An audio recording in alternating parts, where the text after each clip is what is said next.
ఇష్టానుసారం అంటే ఏమనుకుంటున్నారు మీరు? సోషల్ మీడియా ఉందని మీ ఇష్టానుసారంగా వాగితే మీ సమాధానం వాళ్ళన్నిటికీ అలాంటి వాళ్ళని ఏం చేయాలో పగడ్బందీగా ఆలోచిస్తాం. వాస్తవాలు రాసే వాళ్ళని వాళ్ళు ఏదైనా రాస్తే తప్పుంటే కరెక్ట్ చేసుకుంటాం. తప్పుడు వార్తలు రాస్తే మాత్రం కబద్దార్ జాగ్రత్తగా ఉండండి. మీరు వేయడం మీ ఫేక్ న్యూస్ అని పెట్టుకోవాలన్నా బుద్ధి జ్ఞానం లేదు మీకు? ఏమనుకుంటున్నారు మీరు? ప్రతిరోజు ఏదో ఒకటి పెట్టి ప్రజల అటెన్షన్ డైవర్ట్ చేసి కావాలని ఫేక్ న్యూస్ అంతా పెట్టే పరిస్థితికి వచ్చారు. ఇది దేని గురించి ఆయన మాట్లాడాడు అంటే యూరియాకు సంబంధించిన ఆ ఫోటో ఉందా, యూరియాకు సంబంధించి రైతుల కష్టాలు అనేది వచ్చింది. దాని మీద యాక్చువల్ అయితే ఐ థింక్ ఫేక్ అని పెట్టాడు. ఫేక్ అని పెట్టి వాళ్ళే జగన్మోహన్ రెడ్డి గారు దాని మీద ట్వీట్ చేశారు. జగన్మోహన్ రెడ్డి గారు ట్వీట్ చేస్తే అది ఇది ఆ పైన అంతా దానికి ఫేక్ అని పెట్టారు.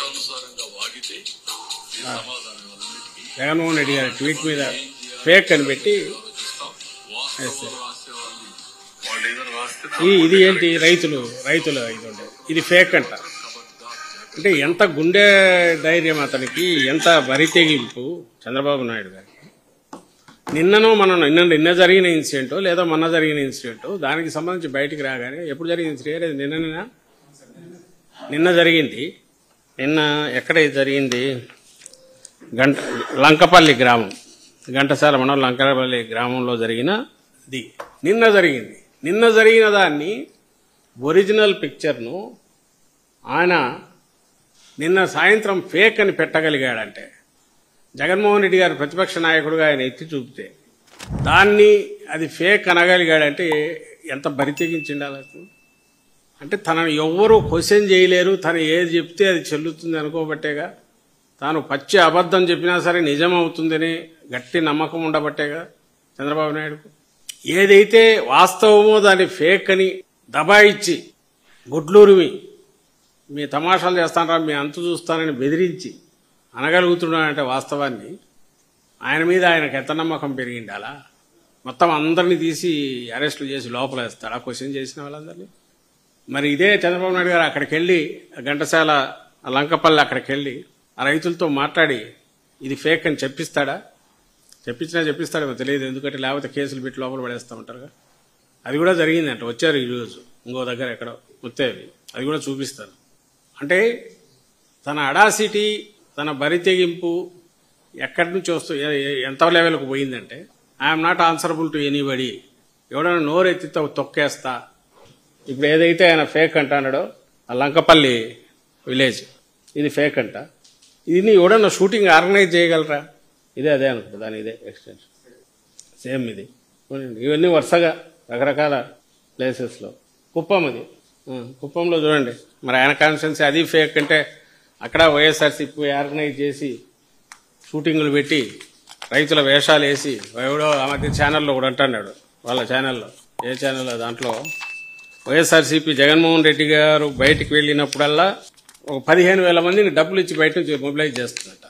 అందులో ముసలి వాళ్ళు ముత్తగా కూడా ఉంటారట. చెట్టచాటు నుంచి ఎగురుకుంటా బయటకు ఒకడు వస్తాడంట, కుంటుకుంటూ ఒకడు వస్తాడంట, కళ్ళనీళ్ళు కార్చుకుంటూ ఒకడు వస్తాడంట.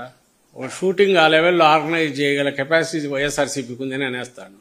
బహుశా ఇవన్నీ కూడా వైఎస్ఆర్సీపీ ఆర్గనైజ్ చేసిన సెట్టింగులు పెట్టి షూటింగ్లు ఆర్గనైజ్ చేశారని ఆయన అనాలనుకున్నాడేమో తెలియదు. కానీ ఇది ప్రత్యేకంగా ఎందుకు చెప్తున్నానంటే రోడ్డు మీద పడినారు, క్యూలలో నిలబడినారు, పొద్దున పోతే రాత్రి కూడా దొరకట్లా, యూరియా దొరకట్లా, రైతులు నానా అగసాట్లు పడుతున్నారు. వాళ్ళను రోడ్డు మీద పడేసి పైగా నువ్వు రోడ్డు మీద లేవు, నువ్వు సుఖంగా ఉన్నావు, నీకు యూరియా బాగా దొరుకుతుంది, ఇదంతా దుష్ప్రచారం అని వాళ్ళకే చెప్తున్నాడు రైతులకే చంద్రబాబు నాయుడు. కొనండి ఇవన్నీ అవే ఇవన్నీ అలా. ఓకే తర్వాతది ఇది నిన్నటిది ఇది నిన్నటి ఇన్సిడెంట్ ఇదా.